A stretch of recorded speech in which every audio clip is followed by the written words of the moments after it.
Assalamualaikum warahmatullahi wabarakatuh. Salam hangat Ibu dan Bapak Guru Hebat Indonesia. Kembali bersama Kongko Ilmu.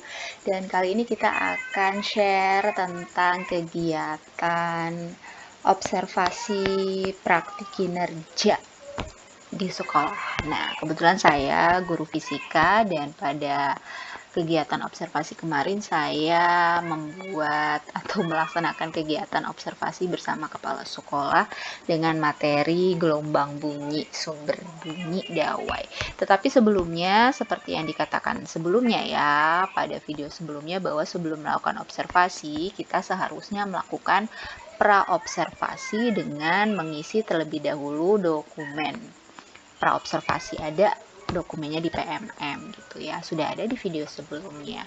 Nah, setelah kita mengisi form dokumen praobservasi, kemudian kita mengumpulkan RPP. Nah, seperti inilah RPP saya untuk kegiatan observasi di kelas, Ibu Bapak semuanya.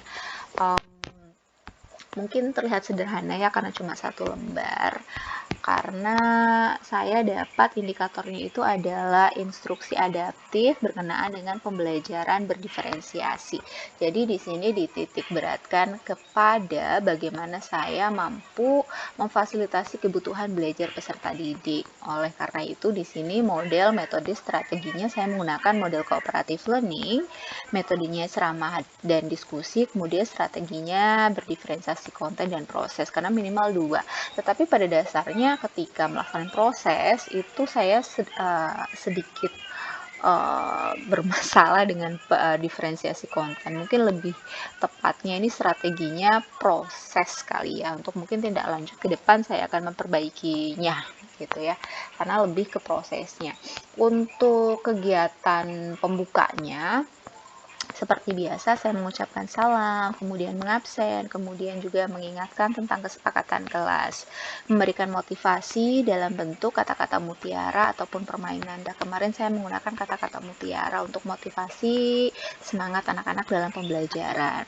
Saya tidak melakukan apersepsi, tetapi apersepsinya biasanya masuk ke kegiatan inti ya.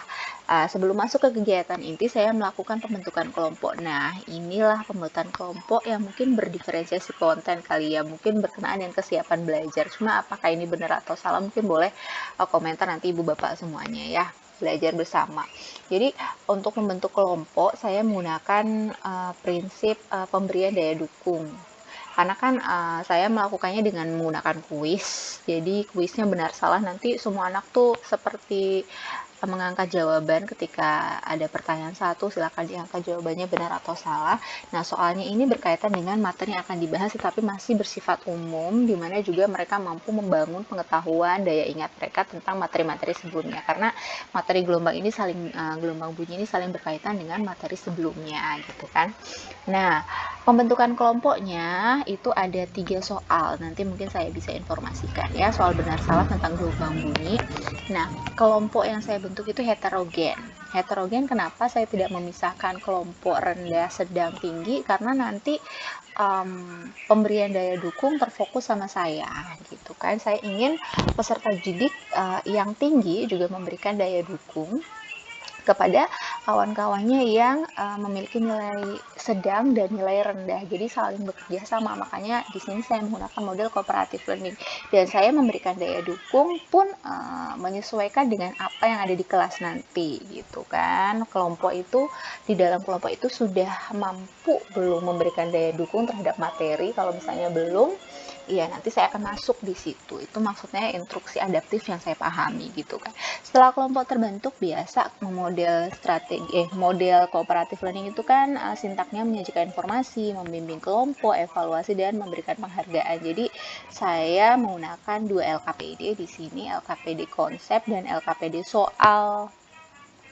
LKPD konsep ini bagaimana siswa secara bekerja sama mampu menyelesaikan konsep yang dipelajari. Ketika sudah, nanti kan dikonfirmasi ke depan, kemudian setelah sudah siap konsepnya baru masuk ke LKPD soal. Nah, baru penilaiannya dari segi kognitif, keterampilan, dan sikapnya. Untuk kegiatan penutup pembelajaran, ini ada refleksi, kemudian informasi pada materi selanjutnya, dan salam sapa gitu ya. Nah, ini adalah LKPD konsep yang saya siapkan untuk anak-anak, bekerja sama, saling berdiskusi untuk memahami konsep dengan menggunakan referensi yang ada. Apabila mereka juga belum mampu memahami, saya juga bisa memberikan daya dukung, memberikan penjelasan untuk masuk ke dalam kelompok-kelompok kecil gitu kan. Tapi saya tidak serta-merta langsung menjawab pertanyaan mereka, tetapi biasanya saya memandu pengetahuan mereka dengan cara juga memberi pertanyaan gitu agar mereka dapat konsepnya. Nah, cukup sederhana gitu kan, karena kita ingin mengetahui persamaan frekuensi pada dasarnya untuk nada dasar, nada pertama, nada atas kedua, sampai akhirnya peserta didik mampu menginformasikan persamaan umum frekuensi nada dasar dan nada atas ke N dari suatu dawai. Ini LKPD konsepnya. Kemudian selanjutnya ini ada soalnya. Ada 5 buah soal yang saya siapkan. Ini pun juga sama gitu kan. Saya pandu mereka untuk mengerjakan, tapi tidak memberikan jawaban secara langsung. Jadi nanti ketika mendapatkan soal panduan-panduan pertanyaan dari saya harapkan mereka mampu memahami dengan bekerja sama, diskusi. Kemudian kalau misalnya nggak bisa pun juga boleh bertanya, tetapi jangan minta jawaban gitu kan.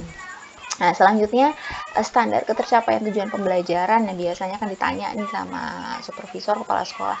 Pembelajaran saya bisa dikatakan berhasil kalau gimana sih? Nah, saya memasang target kurang lebihnya kalau misalnya dari segi kognitif, kalau misalnya anak itu mampu menjawab lebih dari 3 soal, maka alhamdulillahnya insya Allah pembelajaran berjalan baik gitu ya, karena kan dari 4 soal anggap saja itu poinnya 80. Jadi sudah dikatakan pembelajaran baik. Dari segi keterampilan, um, saya menilai dari segi bagaimana mereka mampu mencari informasi dengan baik.